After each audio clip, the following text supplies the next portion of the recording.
We know that what you do in week number 1 of your marathon training is going to set you up for the whole rest of your training sessions. In this episode, we're talking about the 5 pieces of advice that we're giving our athletes as they start their training. So whether you're a marathon regular and you've done this a million times, or you're taking your first steps on your first 26.2, these tips are going to set you up for success this season.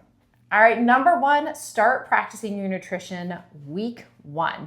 This is huge. This is the one thing you can practice and control and really execute on race day and have a lot of say in what happens. When we say nutrition, we're talking about a lot of things. 1, the night before the long runs. What are you going to eat? It's not McDonald's and it's not a giant salad. We're going to have quality carbs and protein going in. Number 2, the morning of your training. I don't think it's super realistic. We know that we have to wake up pretty early here in Chicago, especially to get our runs in. We're not waking up at 3 a.m. and eating. We don't need it like a perfect cadence, especially week 1, but start doing things that you might try, right? Start practicing them. It doesn't have to be like that forever and ever, but if oatmeal rocks your world and you have a great workout, then you're going to go with oatmeal, right? Number 3, fueling. If you have a run that's over 60 minutes, especially in the long run, especially in the heat, you're going to want to write it down. This is where I love Training Peaks. It becomes like the ultimate training log because you're going to be able to write down what you did, when you did it, and how you did it, how it made you feel. And then when you have that breakthrough run, oh, heck yeah, let's go for it. But again, this is most important and really necessary for anything over 60 minutes. And then last but nowhere near least is recovery nutrition. Fitness only actualizes in the recovery phase. So if you eat way too late after a significant workout, especially that long effort, your body is literally looking for things to use for repair. It will turn to your own muscle. You don't want that. However, if you put in proteins and carbs within 30 to 60 minutes of being done, your recovery is already kicked off. So again, night before, morning of, during, and after. Yeah, starting with the nutrition is going to put you miles ahead of other people in terms of where you're at in your training. Just thinking about this at the very beginning of your training, because you can get away with a lot of stuff for a 5K and a 10K and even a half marathon, but the marathon is a totally different beast. So we want you setting up those good habits now at the start. This might seem really overwhelming, especially to someone who is coming into marathon volume for the first time. My kind of big tip, 1A, I would say is, if you're with a group, talk to other runners about what works for them. Nutrition is so personal, but you don't have to reinvent the wheel here. Someone might be like, hey, I tried these protein pancakes. They're super easy. It's hot water and let it sit for 10 minutes, and then you're ready to eat it. And they've now saved you so much time and effort, and you have a nutrition for morning before your long runs that works really well. So don't be afraid to talk to other people about it. Yeah, I say with that, you collect all that information, but you have to try it on yourself because, like you said, it is so personal. So that's a great way to get a ton of ideas from your run club members or your friends who are runners, but you definitely have to experiment. Number 2 is to start a shoe rotation right now. So we've talked about this before, but shoe foam actually needs time to bounce back to full capacity to be able to support you on the next run. So getting a second pair of shoes that you can rotate through is super important as you're starting your training cycle to just get in the good habit of doing it right away. This requires an upfront investment of some money because you're going to buy a second pair of shoes, but over the long run, it's not only going to save you physical therapy bills, hopefully, and injuries and aches and pains, but it's also going to prolong the life of when you need to re-up your shoes because you'll be cycling between 2 pairs. Yeah, absolutely. I mean, that shoe bounce back piece really stuck with me the first time I learned it. And I remember it's 24 to 48 hours, right? And I had this big so that doesn't work what I've been doing, right? If you wear a shoe for a Tuesday tempo, even for a recovery run the next morning, it's probably not quite ready yet, right? Mm-hmm. So having that rotation is going to allow for you to get more out of your runs with less impact, which is huge. You kind of tease this, but when you're doing this is where I love, again, this might be a Training Peaks advertisement at this point, but logging your shoes or what shoe you use and keeping the mileage of that, I love it. It's like a drop down, you can create it, and that automatically tabulates your mileage, and keeping track of those is wonderful, right? And you will ultimately save yourself, a lot of heartache by not overrunning in a pair of shoes, but then also really maximize the deposits that you're putting in. Yeah, and the great thing about this is if you start this on week one, you have plenty of time to figure out what shoe is actually going to work for you. And so if you don't have a shoe that you're already locked in on, or your friends all have a shoe that you want to try, it's going to give you enough of a buffer where you can experiment and see if that's actually going to work for you. Because much like nutrition, shoes are really personal as well. Like our biomechanics and our anatomy are all different. Ever so slightly, but the way that you run might be different than your friend, and this shoe might work really great for them, but not for you. Amen. Number 3, you know what? We should have done this one number 1. Number 3, plan your strength and mobility.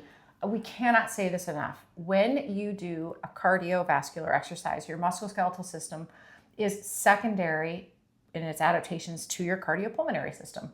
So when you increase your volume, your hearts and your lungs are like, yeah, let's go, right? And then your tendons and your bones and your ligaments and your muscles, they aren't there yet, which is why running has such a high rate of injury, because it's the most bombastic, highest heart rate, fastest cardiopulmonary adaptation, and the most impact on your bones, tendons, and ligaments. The only way to close that gap is, drumroll, strength and mobility, right? So when mileage and training time start to pick up, these we know are the first to go. I think this is one of the top questions that I get for new marathoners or people coming into volume for the first time is like, where do I fit in strength?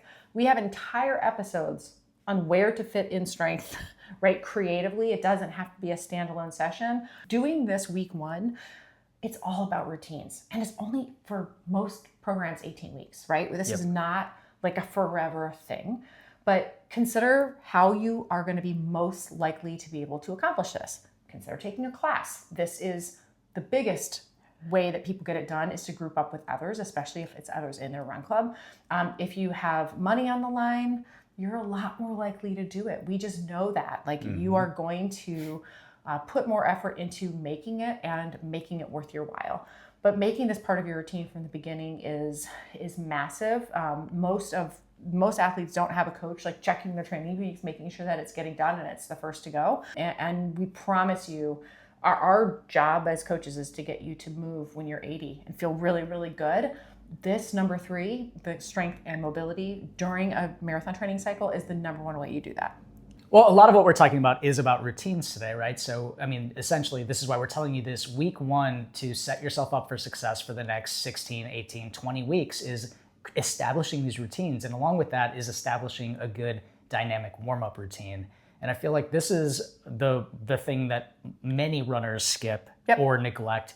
But part of it's, it's not intentional for a lot of people. It's I have 45 minutes to run. I'm going to go run for 45 minutes and not take the 5 to 10 minutes for an easy jog and then the 5 minutes of dynamic movements and then get into their workout. So the reason we are so hot on this is that it really primes your body and your mind to do the work. If we have a routine that we consistently do before we start to do something else, it gets us in the mindset to do that activity. I think doing this week 1 is so smart because you're doing it before you know you need it. If you have been practicing this warm-up routine and you are priming, it builds this little buffer of like, oh, I'm just gonna warm up.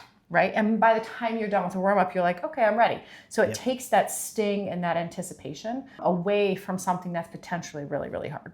And this is so important because like I tell my runners to think about my enthusiastic runners who are like either trying to level up from intermediate to the next level of PRs or beginners who are trying to become established runners. Think about this as going pro, right? Like when you are thinking about, I like that. Thinking about what do people who are really successful in the sport do consistently as part of their routine, it is hands down, everybody is doing a dynamic warm-up. I mean, some of the professionals, their warm-up is 30 to 40 minutes. Yeah. And I'm not saying to do that, but fit something into your life that's going to help you accomplish this. Because if you're really invested in getting the best out of yourself in the sport, you have to make sure that you're taking care of your body. And this is one way to do it. Number 5, leaning into tough conditions. We live here in Chicago, so we probably experience all of them in one day. We're talking wind, yay, heat, humidity, rain, sleet. Please, sweet baby Jesus, not sleet, but it can happen. Training in these rough conditions makes you much more resilient just overall. It makes you obviously able to handle anything on race day. But I think it also is that mirror effect, which I'm giving air quotes because that's not a real thing, but maybe it is now, where when you train and you opt to still do the workout in tough conditions, much, much, much easier if you're doing it with people, there's just something that happens where at the end of the day, or maybe when you get out of the shower, you look at yourself in the mirror and you're really proud of what you did. Mm-hmm. And I think that especially when you're talking about really true endurance events, half, full, plus marathons, it's important to see yourself that way. Yeah. And you don't get that way by only heading out when it's easy, right? You get that way when you do something that's a little bit uncomfortable and you prevail and you troubleshoot and you figure out a way around. But you also have to know it's not going to be perfect, right? That's kind of the whole point. So you can't control what happens on race day, but you can absolutely prepare for it by going out when times are tough. Don't skip these. They're incredibly important into your physical and, more important, mental readiness. Yeah, a quick note on that is obviously be attentive to your own safety. So we're not telling you to go out when it's 110 degrees outside. Or when there's lightning bolts coming out of the sky. Yeah, or tornado warnings, or a huge winter storm with a lot of ice. The treadmill is a great training tool, and there are absolutely times to use it. But I would say, challenge yourself to hit these rough conditions, because you will be grateful that you did when you look back on your training log before your race to say, like, I did hard things. Yeah, absolutely. Those were our 5 tips. We have one bonus tip for you, and that is, you mentioned this earlier, find a group. You don't have to do it alone. And a lot of people who are just coming into marathon training will try to take this on by themselves, but we hear season after season, returning runners come back and say, oh my gosh, I trained by myself last year, and it was so hard, and it is so magical to be with people. It is just a game changer. So find a group to group up with to get these runs done, and your training cycle will be much, much, much more enjoyable. And you'll probably get faster too. Yes. So if you don't have a group yet and you're in Chicago, we also have remote as well, but we have our summer fall marathon group. It is currently starting today, but you can always go to edgeathlete.me/run and all the details there, including sign up. We will close this and we will cap out. So check it out. If you are coming off of a half marathon and looking at training for your very first 26.2 this season, check out this video right here for more information about how hard is it to switch from a half marathon to a marathon.